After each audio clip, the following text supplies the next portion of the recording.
everyone. ഞാൻ doctor Akhila from New Face Centre for facial cosmetic surgery.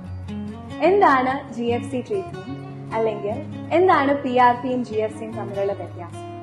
PRP treatment എന്നത് പണ്ട് മുതലേ കേട്ട് വരുന്ന ഒരു പ്രൊസീജിയർ ആണ്. എന്നാൽ GFC കുറച്ചുകൂടി അഡ്വാൻസ്ഡ് ആയിട്ടുള്ള ഒരു ട്രീറ്റ്മെന്റ് പ്രൊസീജിയർ ആണ്. പേര് പോലെ തന്നെ GFC എന്നാൽ ഗ്രോത്ത് ഫാക്ടർ കോൺസെൻട്രേറ്റ് എന്നാണ്. മെയിൻ ആയിട്ടുള്ള ഡിഫറൻസ് എന്ന് പറയുന്നത് PRP ഗ്രോത്ത് ഫാക്ടർ അടങ്ങിയിരിക്കുന്ന പ്ലേറ്റ്ലെറ്റ്സിനെ സെൻട്രിഫ്യൂജ് ചെയ്ത് എടുക്കുന്ന ഒരു പ്രോസസ്സാണ്. എന്നാൽ GFC എന്ന് പറയുമ്പോൾ ഗ്രോത്ത് ഫാക്ടറിനെ മാത്രം, അതായത് മറ്റ് സെൽസ് ഒന്നും ഇൻക്ലൂഡ് ആവാതെ മറ്റ് കോമ്പണൻസ് ഒന്നും ഇല്ലാതെ ഗ്രോത്ത് ഫാക്ടർ കോൺസെൻട്രേറ്റ് മാത്രം എടുത്ത് സെഗ്രിഗേറ്റ് ചെയ്ത് ഇൻജെക്ട് ചെയ്യുന്ന പ്രോസസ്സാണ്. അതുകൊണ്ട് തന്നെ ഇത് വളരെയധികം ബെറ്റർ ട്രീറ്റ്മെന്റ് ഓപ്ഷൻ ആണ്.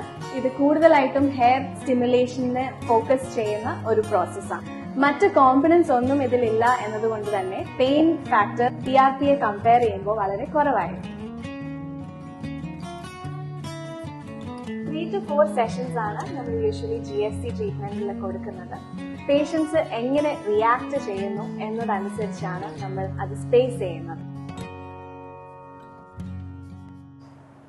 ഒരു ഇമ്പോർട്ടന്റ് ആയ കാര്യം നമ്മൾ ഓരോരുത്തരും മനസ്സിലാക്കേണ്ടത് എന്താണെന്ന് വെച്ചാൽ, ഇൻ കേസസ് ലൈക്ക് അലോപീഷ്യ എരിയേറ്റ, കഷണ്ടി അല്ലെങ്കിൽ മറ്റു പല സ്കിൻ കണ്ടീഷൻസ്, ഇങ്ങനെയുള്ള സിറ്റുവേഷൻസിൽ ഹെയർ ഫോളിക്കിൾസ് തന്നെ നഷ്ടമായിരിക്കുന്ന അവസ്ഥയാണ്. പുതിയതായിട്ടൊരു ഹെയർ ഫോളിക്കിളിനെ ഉണ്ടാക്കുക അല്ലെങ്കിൽ അത് റെസ്റ്റോർ ചെയ്യുക എന്നൊരു പ്രോസസ്സ് ഈ ഒരു ട്രീറ്റ്മെന്റ് ഒന്നും തന്നെ തരുന്നതല്ല. അതിന് നമ്മൾ ഹെയർ ട്രാൻസ്പ്ലാന്റേഷൻ പ്രോസസ്സിന്റെ കൂടെ അഡ്ജുവന്റ് ആയിട്ട് PRP അല്ലെങ്കിൽ GFC ട്രീറ്റ്മെന്റ് എടുക്കേണ്ടതാണ്. എന്നാൽ ഹെയർ തിന്നിങ് അല്ലെങ്കിൽ ഹെയർ ഫോൾ അങ്ങനെയുള്ള സാഹചര്യങ്ങളിൽ ഹെയർ ഫോളിക്കിൾ അവിടെ തന്നെ ഹെയറിനെ കുറച്ചുകൂടെ തിക്കർ ആക്കുവാനും ഹെയർ ഗ്രോത്തിനെ സ്റ്റിമുലേറ്റ് ചെയ്യുവാൻ ഈ PRP അല്ലെങ്കിൽ GFC ട്രീറ്റ്മെന്റ് കൊണ്ട് സാധ്യമാണ്.